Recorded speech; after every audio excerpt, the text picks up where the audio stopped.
বুদ্ধ প্রজ্ঞা বলতে কি বুঝিয়েছেন?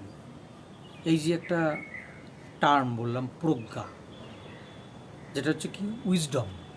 প্রজ্ঞা কি? উইজডম। এর উপরে বুদ্ধ বিশেষ জোর দিয়েছেন। বিদ্যা বুদ্ধি এগুলোর গুরুত্ব আছে, কিন্তু বিদ্যা বুদ্ধির থেকেও বুদ্ধ প্রজ্ঞার উপরে বেশি জোর দিয়েছেন।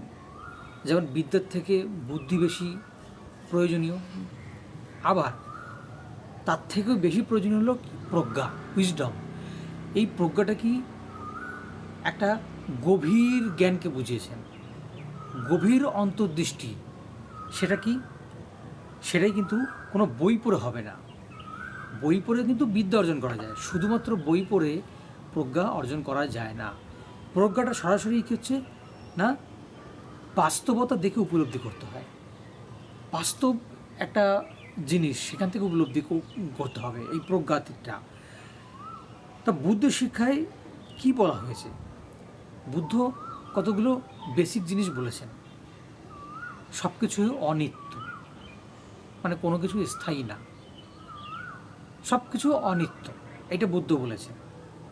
আচ্ছা, আরেকটা মহান খোঁজ করেছেন তিনি, চরম সত্য। সেটা কি? দুঃখ। দুঃখটা হয় কেন? বুদ্ধ বলেন যে দুঃখটা হয় কেন, সেটা কি আসক্তি থেকে হয় এবং তৃষ্ণা থেকে হয়। দুঃখের কারণ এটা বুদ্ধ বললেন, যে দুঃখটা আসে আসক্তি আর তৃষ্ণা থেকে। আচ্ছা, আমি বলে যে অহংবোধ থাকে, সেটাও কিন্তু একটা স্থায়ী কোনো সত্তা না। মানে আমি, এই যে আমি বলছি, আমি, এই যে আমি, এটা কি? একটা অহংবোধ সৃষ্টি হচ্ছে। এই আমির কোনো স্থায়ী সত্তা নেই। আমি কে? এই আমি প্রতি মুহূর্তে পরিবর্তনশীল। এই আমি প্রতি মুহূর্তে পরিবর্তন হয়ে যাচ্ছি। এক নদীতে যেমন দুইবার স্নান করা যায় না, কেন? কারণ নদীর জলটা প্রতি মুহূর্তে পরিবর্তন হয়ে যাচ্ছে। তাহলে এই মুহূর্তে আমি যে জলটা দেখছি, পরের মুহূর্তে সেই জলটা চেঞ্জ হয়ে যাচ্ছে। তাহলে এক নদীতে যেমন দুইবার স্নান করা যায় না, একই নদীতে, ঠিক সেরকম এই যে আমি যেটা ভাবছি, যে কিছুক্ষণ আগের আমি আর কিছুক্ষণ পরের আমি, সে কিন্তু চেঞ্জ হয়ে যাচ্ছে, পরিবর্তন হয়ে যাচ্ছে। আরেকটা কথা বললেন তিনি, কি কারণ ও ফলের নিয়মে সব কিছু ঘটে। কার্যকারণ সম্বন্ধ, যেটা কারণ আর ফলের নিয়ম, মানে যে কোনো একটা জিনিস ঘটলো তার একটা কারণ থাকবে, সেই কারণটার জন্য সেই ফলটা হচ্ছে। এই কারণ আর ফলের নিয়মেই কিন্তু সব কিছু ঘটছে। এই সত্যগুলোকে শুধু মুখস্থ জানলে হবে না। এই সত্য, এই যে সত্যগুলো আমি যেগুলো বললাম, যে আসক্তি থেকে দুঃখ আসে, সব কিছু পরিবর্তনশীল, এই সত্যগুলো কিন্তু শুধুমাত্র মুখস্থ করলাম, মানে পড়লাম একটা জায়গায় আর মানে প্রজ্ঞা হয়ে গেল, তা না। এই সত্যগুলোকে কী করতে হবে? নিজের অভিজ্ঞতার মাধ্যমে দেখা, নিজের অভিজ্ঞতার মাধ্যমে, ঠিক আছে, ধ্যান এবং সচেতনভাবে পর্যবেক্ষণের মাধ্যমে। কিসের মাধ্যমে? ধ্যানের মাধ্যমে এবং সচেতনভাবে পর্যবেক্ষণের মাধ্যমে। তাহলেই প্রজ্ঞা, এটাই হচ্ছে প্রজ্ঞা। আচ্ছা, বৌদ্ধ ধর্মে কিন্তু তিনটা গুরুত্বপূর্ণ প্রশিক্ষণ আছে। এই যে প্রজ্ঞা যে আসবে, মানে ধ্যানের মাধ্যমে সচেতন পর্যবেক্ষণ, তার জন্য তিনটে জিনিস দরকার আছে, তিনটে প্রশিক্ষণ: শীল, সমাধি আর কি প্রজ্ঞা।